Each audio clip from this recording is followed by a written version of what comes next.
Mm. Oh, hey, kitty. What are you doing, you silly girl? What you doing, Munchkin? What? I love you.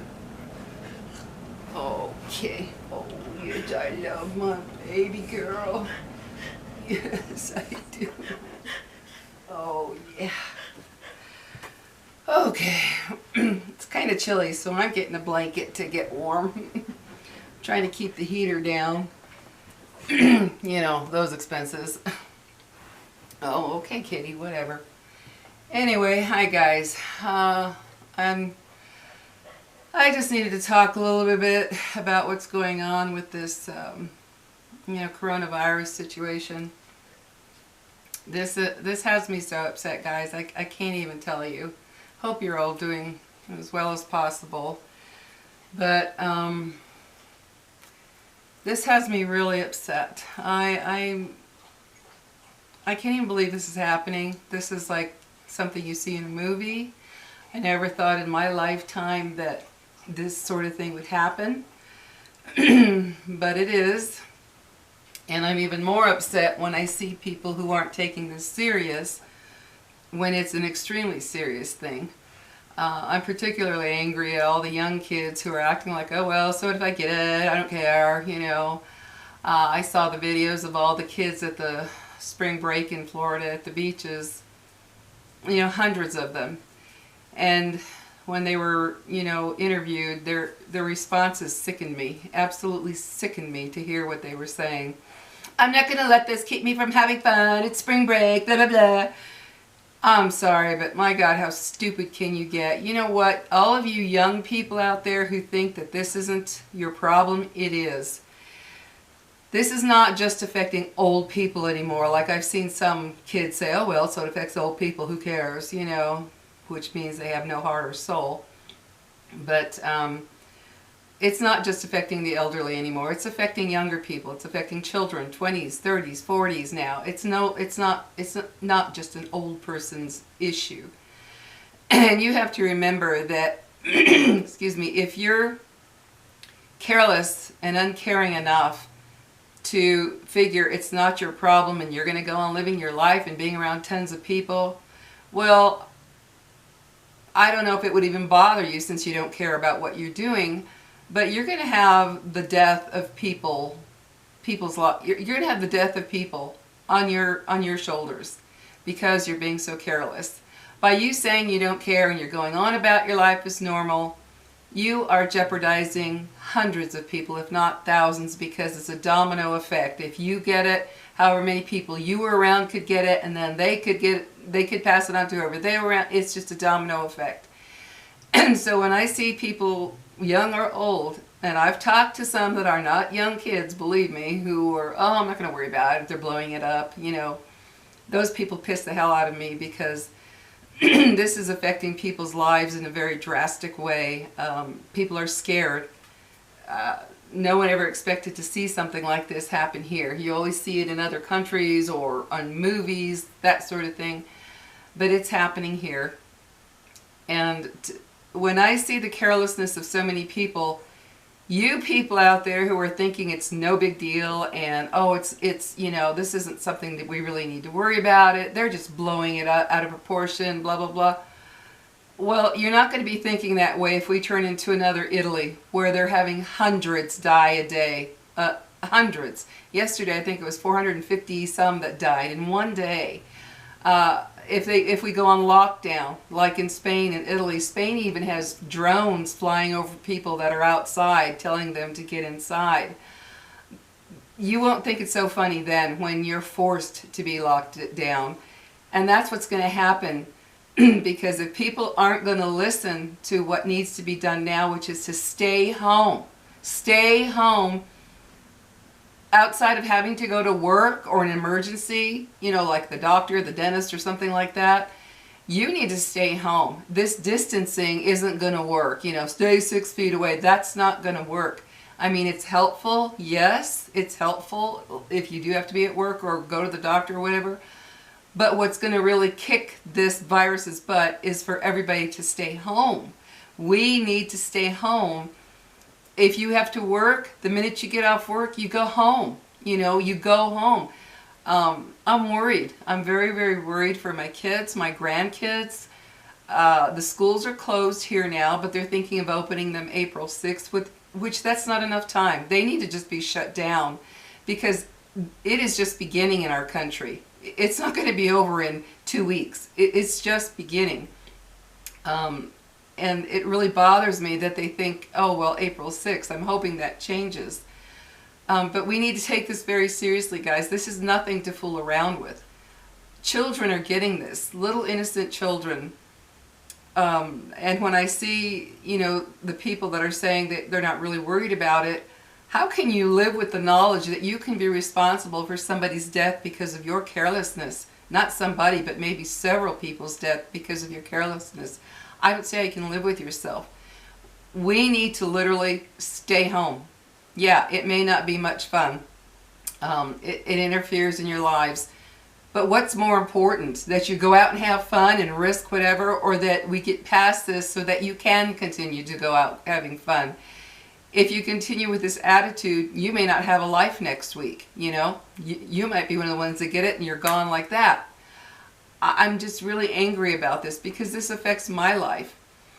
I don't get to see my kids or my grandkids, and that's very hard for me to know that I can't have them over and I can't go over. I am self-isolating. I was, you know, when this first started showing up, I just started thinking maybe I should start stocking up. And I did, especially with toilet paper. Every time I went shopping, I'd throw in 2 or 3, you know, packs, thinking, yeah, we don't know what this is going to turn into. And then the week that we found out it was in our state of New Mexico, the very day that I decided I'm going to go out and get everything I need so I don't have to go out anymore, is the day that I heard our first case in New Mexico. So I was very glad that I had done that. And yes, I am very fortunate that I'm able to do this. I'm retired. I don't have to go to work. You know, I don't have to worry financially. That I was able to go and get what I needed and just stay isolated. And I am staying in, guys. I am not going out at all. I'm not going out. I got everything I could possibly need for several months. You know, food, toiletries, whatever. I don't need anything. And I realize I'm very fortunate because I know what's breaking my heart is how many people are out there right now terrified of what's going to happen to them. Are they not going to, you know, because they either close down their workplace or cut back their hours, whatever. They're terrified of having no income to pay their mortgage on their house or their rent on the place they're at, or their car payment, you know, enough food for themselves, their family, their kids. There are people out there absolutely terrified over this, and with good reason. And the thing that bothers me is that I see it on TV every day now. Don't hoard. Don't go to the grocery stores and hoard. And then on the next breath they're telling you, don't go out. Don't go out. Well, guess what? If you don't, you know, I hate to use the word hoard, but if you don't really stock up on everything you're going to need for possibly several months, then you'll have to keep going out. You have to keep going out to get what you need. That's why people, you know, people are like, what's with this whole toilet paper thing? Well, for one thing, who wants to be without that? And the other thing is, that's one of those things that you're constantly going out for, right? Oh, we're low on toilet paper, let's go get some. Oh, we're low, let's go get some. Well, people are thinking, no, I don't want to keep going out there, and obviously they don't want to not have it. So it's kind of a no-win situation with what they're telling us. Don't go out, but don't hoard. Don't overshop. Don't panic. Well, unless you do buy everything you need in quantities that will last you for a while, you have to go out. So, you know, it's kind of a bad situation all the way around. And because I'm able to isolate, it's just me and my dog. If it weren't for my dog, I'd lose my freaking mind. I know I would. But thankfully I have her, and just having her presence, that's all. Just her presence helps tremendously with this situation, because we don't know how long this is going to last, guys. What they're projecting now is scary. They're saying this could go on for 18 months. This is very frightening to everybody's lives. You know, this doesn't just affect young people's lives and their partying and all that fun stuff. It's affecting everybody's lives in one way or the other. And we need to take this seriously. We need to take this dead serious. If we don't, we're going to end up like Italy or Spain or, oh, God forbid, Wuhan. This is a very serious issue, and I can't understand these young people being so ignorant and stupid. I really can't. Man, I tell you what, if I were a teenager and that was going on, I'd be like, I'm staying home. I'm not going anywhere. I wouldn't want to risk my life. I wouldn't want to risk my families, and that's what you're doing too. Do you not have a parent, an uncle, a grandparent, a good friend, whatever that you love, whether they're old or young that you love, that you could be exposing them to just by being careless, by being out all the time? What a horrible thing to have on your head that, oh, I decided to go do what I want. Next thing you know, your mother, your father, your aunt, uncle, your best friend, whatever, is sick with this and could die with this because of your carelessness. And that's what it's boiled down to. The carelessness of those that they don't care is going to be the death of or serious consequences of getting this virus because it spreads so easily. And that's why they're doing what they're doing across the country, closing down. Like where I live, they close the schools, the malls, the bars, the restaurants, the gyms. You can only get food if it's delivered or takeout. You can't go in the restaurant. They're closing everything down for a reason, because people will not listen. They will not listen and obey. They won't. They just won't. They don't listen. So they have to take these measures. So if you people out there who think it's no big deal and you're going to do what you want, well, then you can't get pissed off when the government comes in and says, guess what, we're taking over. Military is going to take over. You are on lockdown, and if you don't obey, we're going to do this to you. That's too bad. Because those of you that with all your conspiracy theories of, oh, the government's trying to take over and tell us what to do. No, this virus, wherever it came from, I don't care if it was man-made or nature-made, it's here. Whatever the reason, it is killing people by the thousands. And now it is spreading across our country here in America very quickly. And that scares the hell out of me for myself, for my kids, my family, my sister and her family, my cousins, my grandkids. It scares me. My grandkids, their other grandparents and stuff. It worries me to death. And when I see the carelessness, I get so angry. Oh my gosh, I get angry beyond words. Guys, we need to take this serious. Do not go out. If you have to go to the grocery store, try to pick the hours that there's going to be the least people. Check out your store. See when there's not a ton of cars in the parking lot. Don't go when it's jam-packed. Like when I saw all those people at Costco, my nephew, he posted a video of people at Costco in California. Oh my gosh. I could not believe the line. I mean, it was like blocks long to Costco, all right next to each other. And then, of course, they're all in the store. This is what's going to cause a massive spread, and that's in California. This is what's going to cause a massive spread, people not thinking, not using their heads. I agree, don't panic, but don't sit back and figure, oh well, either. You can't do that. You have to have a balance where you're thinking, okay, I need this, when can I go that there's the least people? And yeah, it's hard for me to tell people, oh man, don't buy all the toilet paper. Well, people panic. They panic because they know that this is new. We've never been through this. And they're thinking ahead like, oh my gosh, I have to get this. And I hear people on TV, the news or whoever saying, don't overbuy. You're not letting other people have what they need, get what they need. Well, unfortunately, it is human instinct to, survival of the fittest is what I'll call it. Survival of the fittest.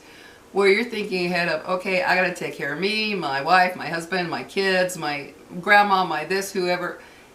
it's like yesterday I was watching a video of a girl who was in Costco where she lives, and they had just unloaded some toilet paper. And not a lot either, just one little, you know, those wooden crate things, just one they filled with that. And she got one for herself, and she was buying stuff for her parents. You know, she's like, my parents are older, and I don't want them exposed to everything out there, so I'm going to buy stuff for them to just drop off at their house. You know, the thought is, I have to take care of me. I have to take care of mine. You know, so it's hard. You know, it just comes down to, I just can't tell people, don't hoard, don't buy, don't overbuy, because I know the instinct is to take care of yourself and those that you love and care about. That's the way it is, because this has never happened, and so people are panicking. They don't know what to do. And I can't look down on people who buy a ton of stuff. I personally, when this first started coming out, I did start buying things. I did, because I kind of started thinking, you know, this doesn't sound very good. And so I kind of just, each time I would go to the store, I'd buy a little extra of this, a little extra of that, till I made the last big run, what was it, a couple weeks ago, I guess, or whatever.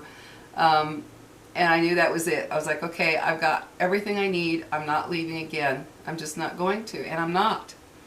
And this is hard for me. The thought of not, you know, seeing my grandkids and my kids in person is very hard. It's very hard. My son Nathan was going to come and stay with me if we go on lockdown, but now I don't know if that's so wise, because I don't know if you saw it on the news. There's a family in New Jersey. They gathered together for some get-together. The mother had the virus. She died. And she died not knowing that her two older sons died as well. They caught it from this gathering of the family. So yeah, this is how serious it is.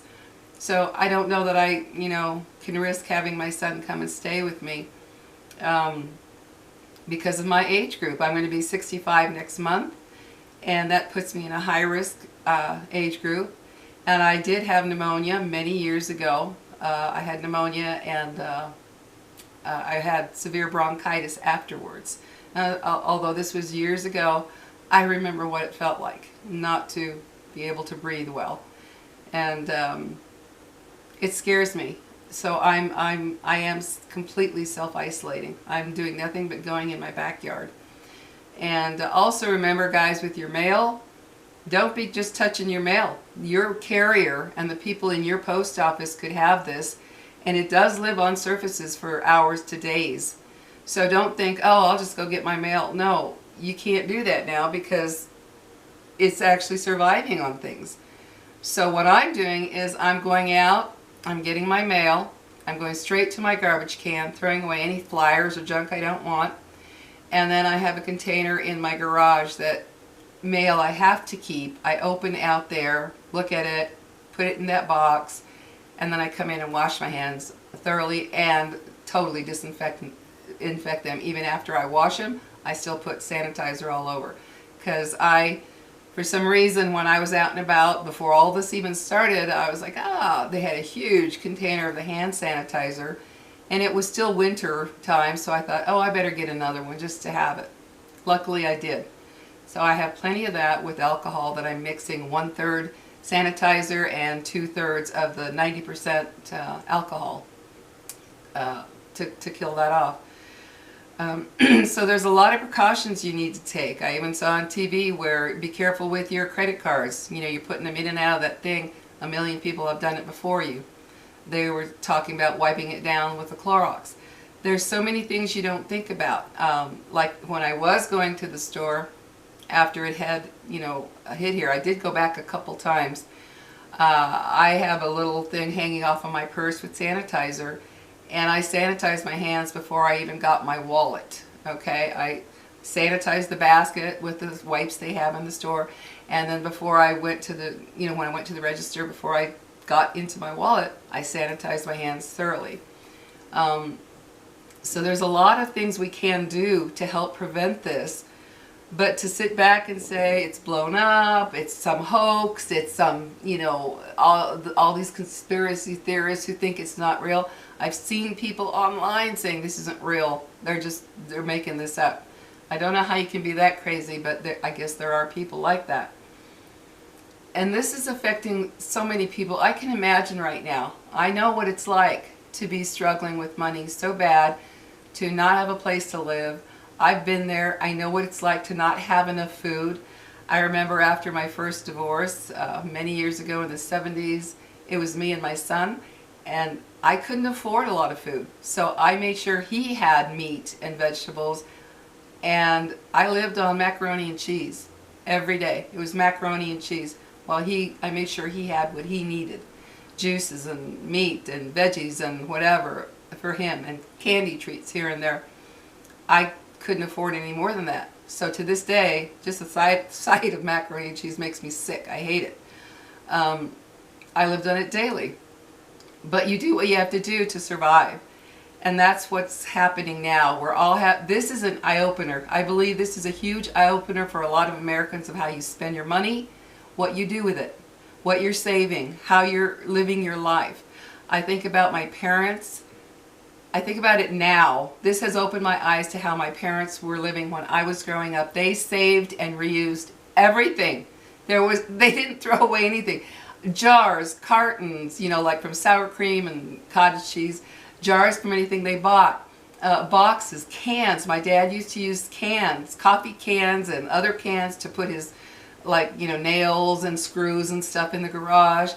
They reused everything. My mom made dish towels out of the flour sacks. When you buy the big flour sacks with a cloth, she made dish towels out of those.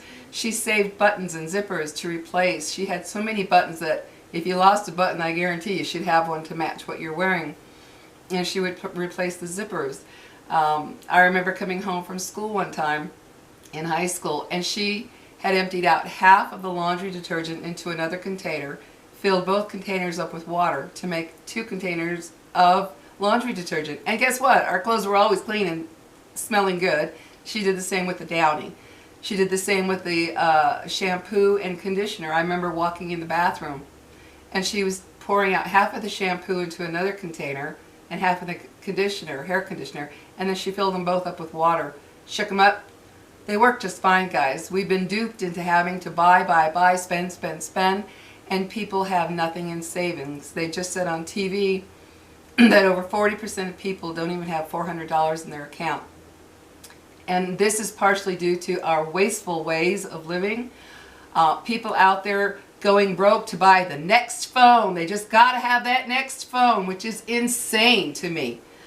I have the same little $15 phone I got from Walmart. That's what I have. And it's worked just fine. I've had it for about almost 6 years. I don't need a fancy, a fancy phone. I don't need it. But people will use their last dollar to get the new phone. Those technologists out there, those techo people, they really knew what they were doing by continuing to make a new phone, a new this, a new that. Millions and millions and millions of dollars from people. There was a time when you had a house phone. That was all you needed, and you paid your monthly bill and you forgot about it for the rest of your life, Now people are, oh, there's a new phone. I'm going to go spend however many hundred to get that, or 1,000 to get that. It's insane. And this has made me realize I have everything I need. I don't need anything. I've got everything I need. And because of that, I'm going to watch everything I buy from now on. I'm going to start reusing things, saving things, be wise like my parents. They were smart. They planned for emergencies. They planned for their old age. They planned for their needs so that they weren't without. We did great. We did fine. We always lived in a nice house, not a fancy big, mansion, but a nice house in a nice neighborhood. They knew what they were doing. And we have become such a wasteful society that people just don't have anymore. They don't have savings anymore because they're spending, buying, living beyond their means, all kinds of things. People aren't thinking anymore. This has opened my eyes a lot. And I hope it opens yours to the way you're living your life, how you're spending your money, how much you have in savings, what you can do without, how many Starbucks did you buy, how all these things that take our money constantly, everything. My dad used to take the rubber bands off of the morning newspaper and save them. They saved twist ties. They actually saved the bread bags to put other things in. They saved everything. I see how smart that was, not to keep buying new containers, new pots and pans, new dishes, they saved it. When my mom died, she was the last one to die, she still had pots and pans, dishware, and cutlery from when we were children. They didn't have this need to define themselves by saying, look what I bought, look what I bought, look what I bought. And that kept them financially secure. In fact, when they died, we were surprised at how much they had. And so they were always comfortable. They didn't have to worry as they got older. And that should be our goal, that as we get older, we're saving, saving, saving. Because this has opened my eyes. This is a terrifying time, guys. It scares the daylights out of me of what's happening to our country. It's going to get worse. It's going to get worse. It's spreading quickly now, and if you're careless, it's on your shoulders for being the cause of someone's death or severe illness that they may not totally recover from because you sat back and said, I'm not going to worry about it. It's not a big deal. It is a big deal. This is our country's future. The economy is going to collapse. It's already falling with businesses and everything closing, and we're not going to stop it till we self-isolate. You have got to self-isolate, guys, every chance you can. If you have to go to work, go, but come home. If you have to go to the doctor, go, come home. Do not be out and about. This is a dangerous situation, and the longer that people take it as not serious, this is going to explode. This is going to explode, and if you don't want to become the next Italy and Spain and Wuhan and these other countries that are going through sheer hell, we need to take the responsibility as Americans. Stay home. Stay home. Figure out what to do with yourselves. Do some cooking. Do some cleaning. Do your manicures, pedicures, body work, facial work. Do whatever you can in your home to occupy your time. Read, paint, whatever. I don't understand people's thinking. There's so much you can do. It may not be the same as getting out, but there's a lot you can do in your home. So please do it. This is a serious situation for yourself, for your children, for your parents, grandparents, other loved ones in your life. Care enough about them not to be careless. Because if you are careless and if you think it's nothing to worry about, and it's just like the flu, you're kidding yourselves, and you could be responsible for your family's or friend's death. Take care, guys. Use your heads, and let's hope that we all get through this. That this country gets through this the best that we can, and that's only going to happen if we take complete responsibility for our actions and worry about how we can affect others. So if you have young people, have a talk with them.